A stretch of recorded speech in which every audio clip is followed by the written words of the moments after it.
எங்க விவான்னு பார்த்தீங்கன்னா, ஆருகிட்ட ஒரே நேரத்தில நீ 2 பேரையும் டேட் பண்றியான்னு சொல்லிட்டு கோவப்பட்டுட்டு, நம்ம ஆருவ பார்த்தீங்கன்னா, வழியிலே இறக்கி விட்டுருவாங்க. அதே நேரம் ஆரும் பார்த்தீங்கன்னா, விவானோட வாட்ச கொடுக்க முடியாததுனால, இதே காரணமா காட்டி நம்ம இன்னொரு தடவ மீட் பண்ணிக்கலாம்னு சொல்லிட்டு சந்தோஷப்பட்டுக்குவாங்க.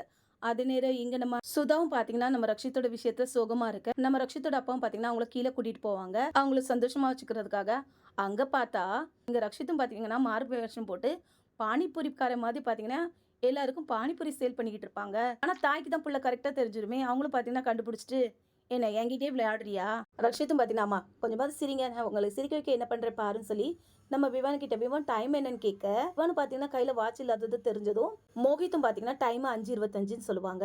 உடனே ரக்ஷித்தும் பார்த்தீங்கன்னா 5:30க்குள்ள அம்மாவ எப்படி சிரிக்க வச்சு காட்டுறேன்னு சொல்லிட்டு முயற்சி பண்ணுவாங்க. அதே நேரம் ரக்ஷித் பார்த்தீங்கன்னா அவங்க அம்மா கிட்ட, "அப்புக்கு இந்த வேலை முக்கியமா? என்னால அப்புவ வேலைய விட்டு வெளிய போன்னு சொல்ல முடியாது. புரிஞ்சுக்கங்கம்மான்னு" சொல்ல, உடனே அவங்க அம்மா பார்த்தீங்கன்னா, "அப்படின்னா ஓகே. எனக்கு ஒரு சத்தியம் பண்ணி தரணும். என்ன மீறி என் அனுமதி இல்லாம அவள நீ இந்த வீட்டுக்குள்ள கூட்டிட்டு வர மாட்டேன்னு சத்தியம் பண்ணுன்னு" சொல்ல, நம்ம ரக்ஷித்தும் பார்த்தீங்கன்னா, அவங்க அம்மா கிட்ட சத்தியம் பண்ணுவாங்க. அதே நேரம் அவங்க அம்மா கிட்ட இன்னொரு சத்தியம் கூட பண்ணுவாங்க. எப்படின்னா, "கூடிய சீக்கிரத்துல நீங்களே பாருங்க. அப்போ இந்த வீட்டுக்கு கூட்டிட்டு தான் வரப்போறீங்க." அப்படி சொல்லியும் அவங்க அம்மா பார்த்தீங்கன்னா, அது மட்டும் நடக்கவே நடக்காதுன்னு சொல்லிட்டு அங்கருந்து கிளம்பிருவாங்க. இங்க ஆருக்கும் பார்த்தீங்கன்னா, நம்ம அப்புவும் கச்சோரி சாப்பிடறதுக்கு எடுத்துட்டு வந்தா, அப்பு கிட்ட போய் யார் உங்கள ரோகன் கிட்ட பேச சொன்னா? விவான் என்ன தப்பா நினைச்சிருப்பான்ல அப்படி இப்படின்னு சொல்லி. அப்போ எதுக்காக விவான் உன்ன தப்பா நினைக்க போறான்? நீங்க காணாம போன நேரத்துல தான் எங்களோட ஃப்ரெண்ட்ஷிப் ஆரம்பிச்சது.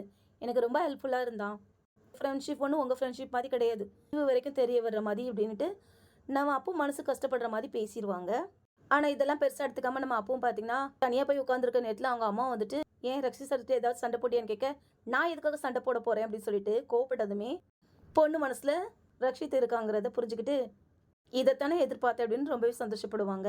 இங்க நம்ம அவசரம் குடுக்குற ரக்ஷித்தும் பார்த்தீங்கன்னா, அவங்க ஃபோன் பண்ணக்கூடாதுன்னு சொல்லியும், அப்போ சமாதானப்படுத்துறதுக்காக ஃபோன் பண்ணுவாங்க. ஆனா எடுத்தது யாரு ஃபோன? அவங்க மாமியாராச்சே! அவங்க மாமியார் சொல்லுவாங்க, "எனக்கு தெரியும் நீ கண்டிப்பா ஃபோன் போடுவான்னு சொல்லி. அதனால தான் என் பொண்ணோட ஃபோன நான் ஆட்டைய போட்டு வச்சுட்டேன்" அப்படின்னு சொல்லயும், சரியான திருடியா இருப்பீங்க போலன்னுட்டு மாமியாரையே கலாய்ப்பாங்க. அதே நேரம் அப்பவும் பார்த்தீங்கன்னா, ஆஃபீஸ்க்கு வந்த இடத்துல ரக்ஷித் பேசுவானான்னு எதிர்பார்ப்பாங்க. ஆனா ரக்ஷித் எதுவுமே பேசாம போனதும், முன்னாடியே பேசுறதுக்காக போனா ரக்ஷித், அப்புறம் அவங்க மாமியார், அப்புறம் நம்ம தூபே எல்லாரும் சேர்ந்து பார்த்தீங்கன்னா, ரக்ஷித் ஒரு பொண்ணுகிட்ட பேசிட்டு இருக்க மாதிரி அவங்க 2 பேர்கிட்ட பேசிட்டு இருப்பாங்க. அத கேட்டுட்டு இங்க அப்புவுக்கும் பார்த்தீங்கன்னா வருமா கோபம். சடனா ஒண்ணுமே தெரியாத மாதிரி ரக்ஷித்தும் பார்த்துட்டு, "நீ என்னோட கேபின்ல என்ன பண்ணிட்டு இருக்க? நான் என் ஃப்ரெண்டு கிட்ட பேசிட்டு இருக்கேன். எதுக்காக டிஸ்டர்ப் பண்றேன்னு?" கேட்க, "அப்ப நான் உங்க ஃப்ரெண்ட் இல்லையான்னு?" கேட்க, "அதான் நம்ம 2 பேரும் ஃப்ரெண்ட் இல்லன்னு ரிசைன் பண்ணிட்டியே. அப்புறம் என்ன ஃப்ரெண்டுக்கு 2ன்னு?" சொல்லியும் உடனே நம்ம அப்புவும் பார்த்தீங்கன்னா அங்கருந்து போயிருவாங்க திட்டிட்டு. எங்க ரக்ஷித்தோட அப்பாவும் பார்த்தீங்கன்னா, சுதா கிட்ட சொல்லுவாங்க, "பையனோட ஆசைக்காவது அப்புவ ஏத்துக்கன்னு சொல்ல. தயவு செஞ்சு அத பத்தி மட்டும் என்கிட்ட பேசாதீங்கன்னு" சொல்லிட்டு போயிருவாங்க.